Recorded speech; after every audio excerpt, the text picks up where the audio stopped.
Hi friends, how are you doing? Today's video will show you how to separate names in Excel.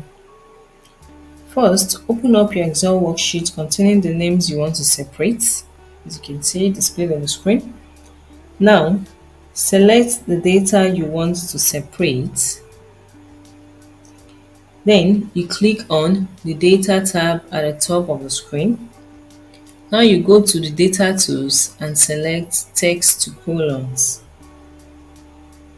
A pop-up window will appear just like this. Select the first option to delimit your characters. Then you click Next. Now, the screen will show a list of characters which delimits names in the table.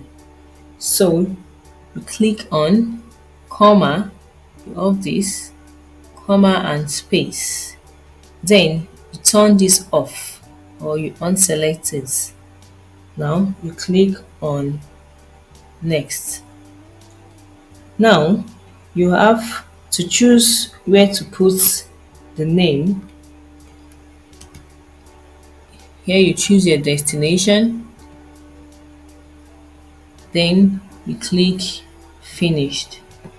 Now you can see that the names have been separated. So that is how to separate names in Excel. If you find this video helpful, please do well to like and subscribe to the channel for more video tips.